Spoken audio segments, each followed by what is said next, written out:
Welcome viewers.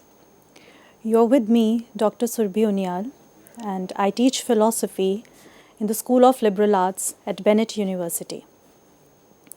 The topic of today's lecture is the introduction to Indian knowledge system from a philosophical perspective. We have Ms. Manisha who's going to interpret this lecture in sign language. So what do we mean by Indian knowledge system, or what do we understand, and what are the things that would come under this whole system of which is also known as Bharatiya Gyan Parampara. So Indian knowledge system, also known as Bharatiya Gyan Parampara, it includes rich and diverse range of knowledge, philosophies, sciences, arts, mathematics, and other practices that developed over thousands of years in the Indian subcontinent. So, as the name suggests, Indian knowledge system, it basically includes all these diverse ranges of knowledge, different philosophies, different sciences, in fact, art and literature, mathematics, and various other belief systems and practices that have developed over the thousand years in the Indian subcontinent. So, Indian knowledge system is deeply rooted in the profound wisdom of ancient texts such as Vedas, Upanishads, and Purans, which serves as the foundational scriptures offering insights into metaphysics, ethics, cosmology, and spirituality. So, if we want to understand what is reality, or what is the nature of reality, or if we want to understand what are the various ethical theories that existed in this Indian subcontinent and which has developed over these 1,000 years, what is cosmology and what is this spirituality? We need to go back to these ancient texts such as Vedas and Upanishads and the Purans, which basically founds the root of the wisdom that is there in these ancient texts. So we can find our answers about what is reality or what is the nature of reality in these texts.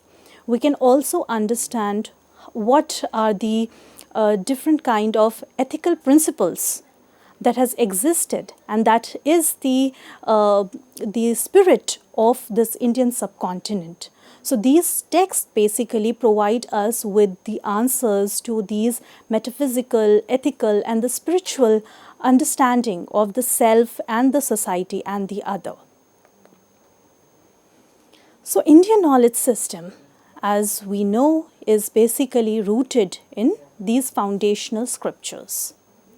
These texts not only embody the philosophical and theological essence of Indian thought, but they also provide frameworks for understanding governance, for understanding the social order, health, and even education.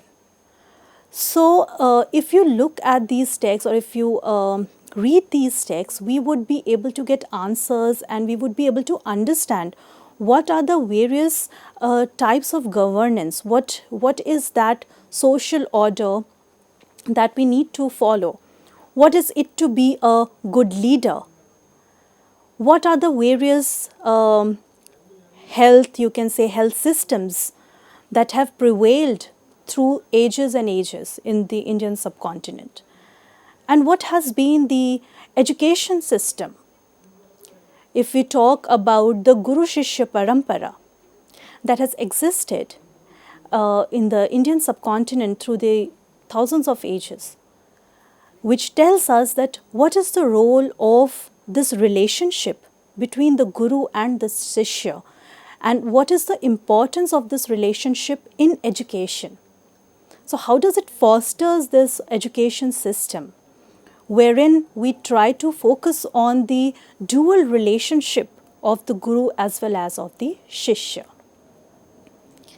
So the evolution of this knowledge system has been enriched by the intellectual and cultural exchanges across diverse civilizations, including the Indus Valley civilization, Mauryan civilization, or you can talk about the Gupta empires, and the subsequent interactions with the Buddhist, Jains, and other belief systems. So we can see, as we are already aware of the richness and the diversity of what do we mean by Bharat or India and the Indian subcontinent, which includes all these diverse civilizations and various types of belief systems, maybe different kinds of religions that have prevailed through ages, and how do all these systems they contribute in the evolution of the knowledge system that we have in this geographical, you can say, the Indian subcontinent. So it's not that it is only one type of idea, belief system that we are talking about here, but it encompasses all these diverse ranges of belief systems and the knowledge system, which together forms the spirit of the Indian knowledge system. And all these civilizations and different belief systems have contributed to the richness of this knowledge system. So over centuries, this system has continuously evolved through dialogues and adaptation, absorbing and integrating ideas from global philosophies while retaining its indigenous character. So on the one hand, we do talk about its diversity and how different belief systems, different philosophies have contributed to the richness of this knowledge system, the Indian knowledge system that we are talking about.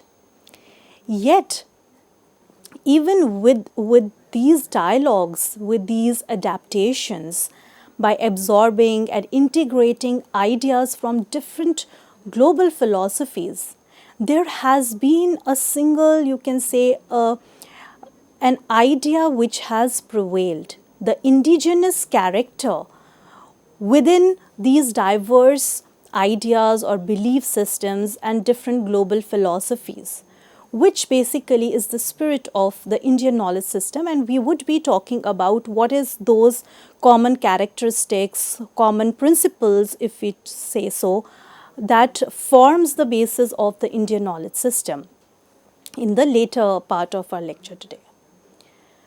So its relevance, as we know, it persisted today in addressing contemporary challenges related to ethics, related to sustainability, governance, and well-being, by offering timeless principles which are rooted in harmony, balance, and universal order.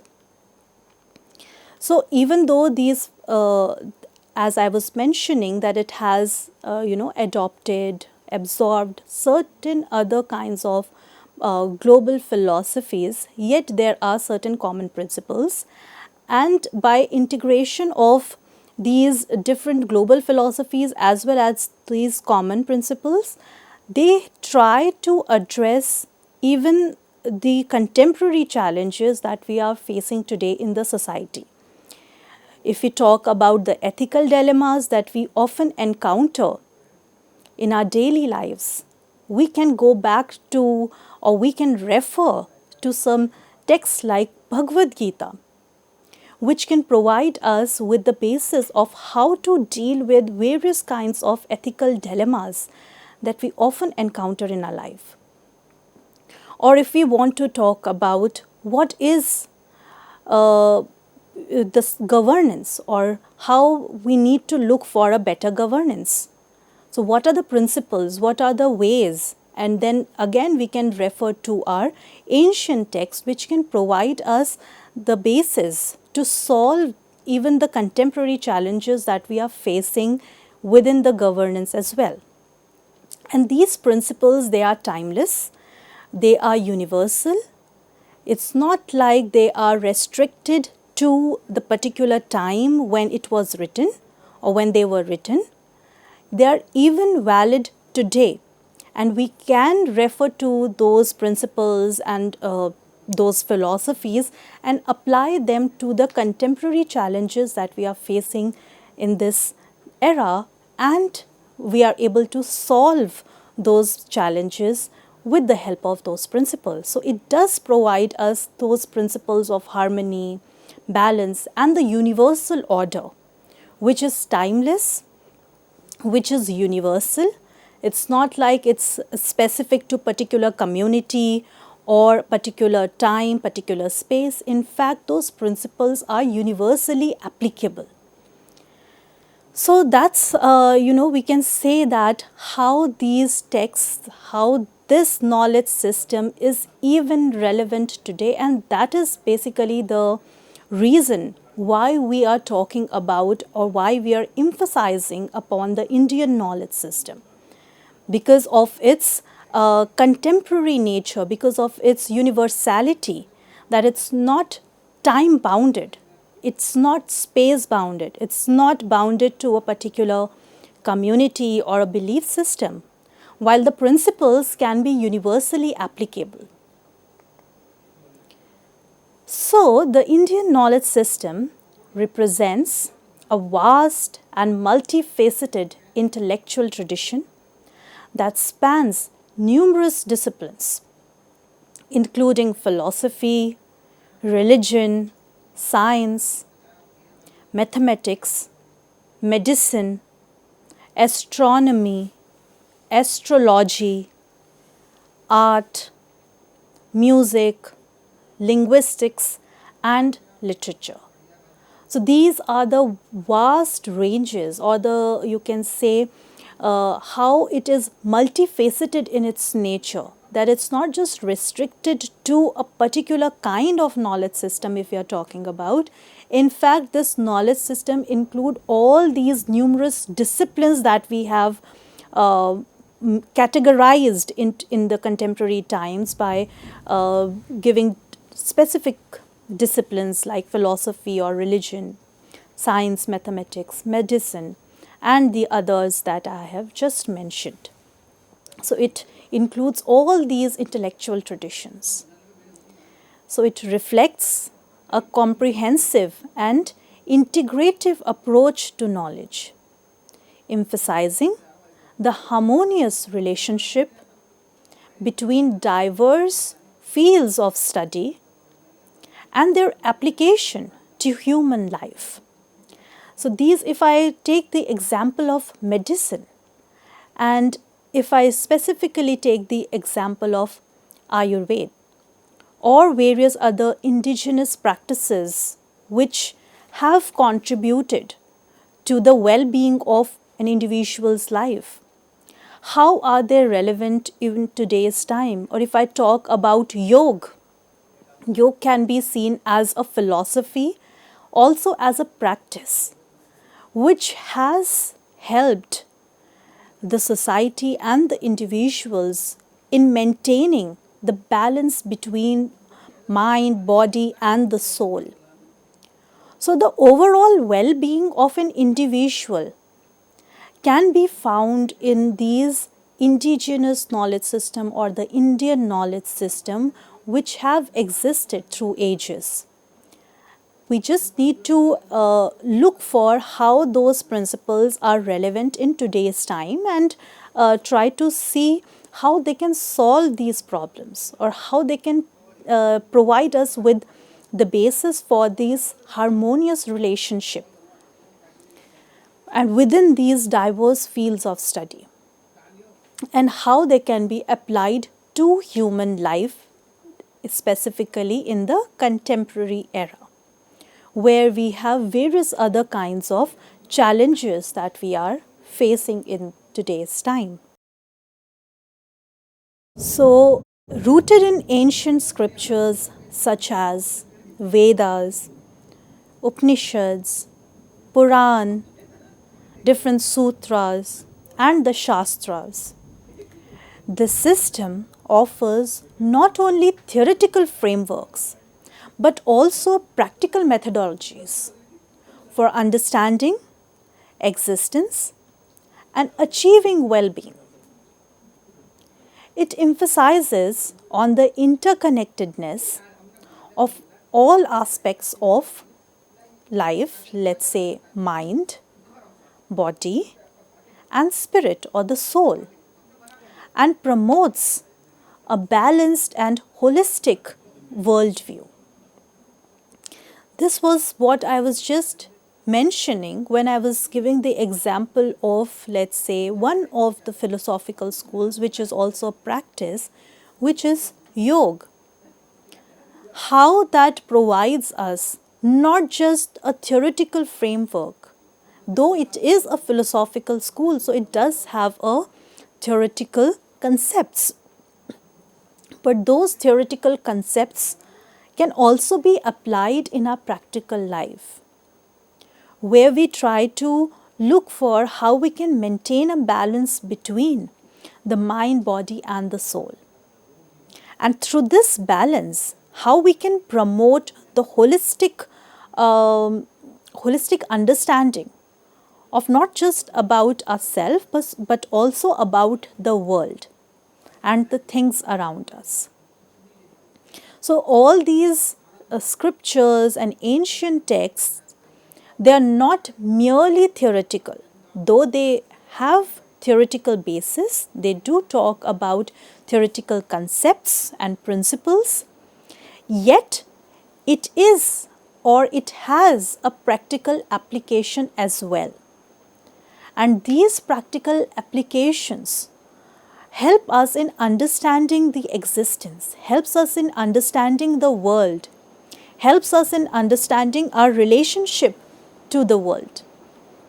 And through this, it helps in achieving the well-being of the individual.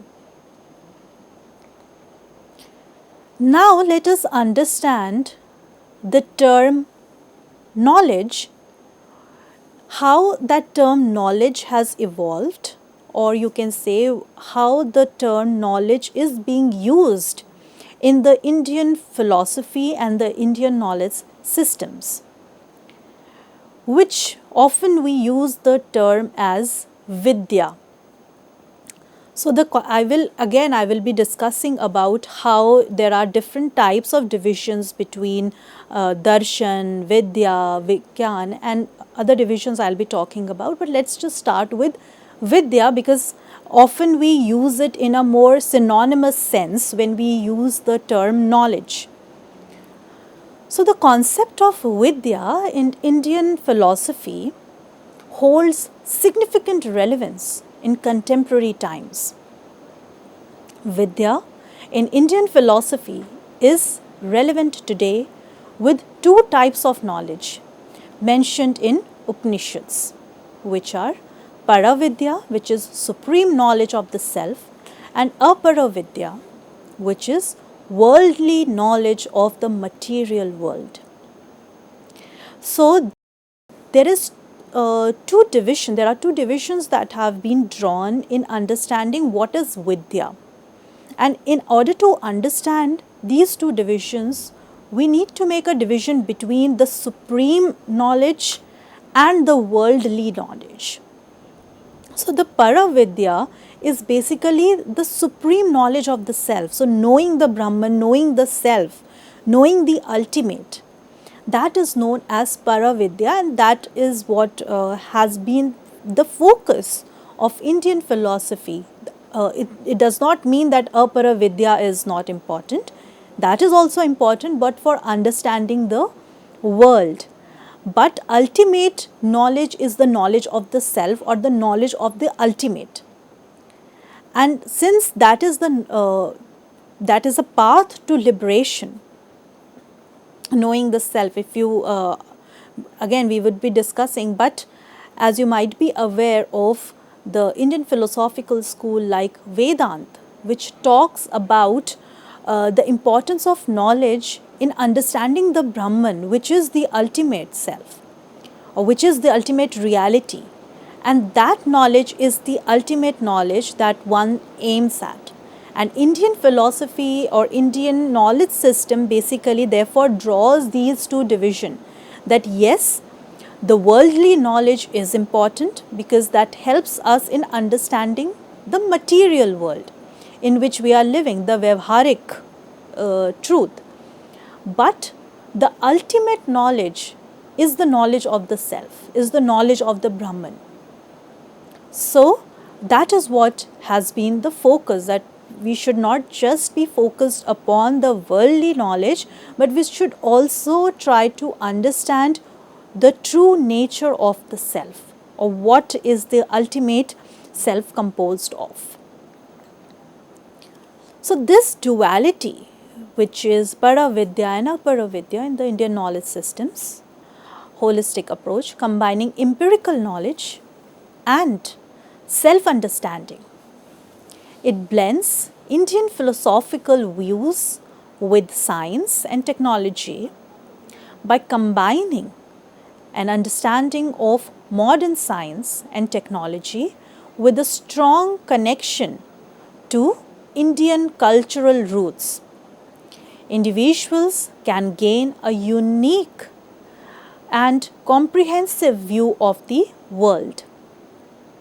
So, as we draw this distinction, as it has been drawn in the Indian knowledge systems between the knowledge of the ultimate and the worldly knowledge, has again a contemporary relevance. If we talk about today's time and era, where understanding and knowledge of science and technology is important for understanding the world. So it helps us in combining the empirical knowledge, which is the Vyavharik knowledge of the world, and the self knowledge or the understanding of the true self or ourselves.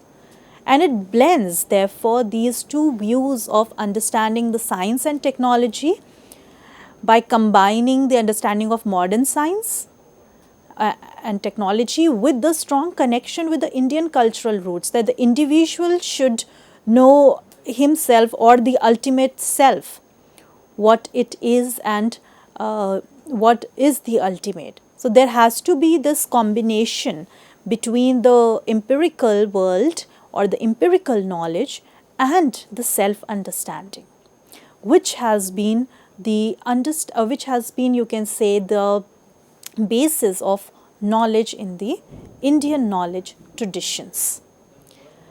So with this we end this lecture, and we will continue this in the next lecture. So please stay with us to follow and have a philosophical understanding of the Indian knowledge systems. Thank you.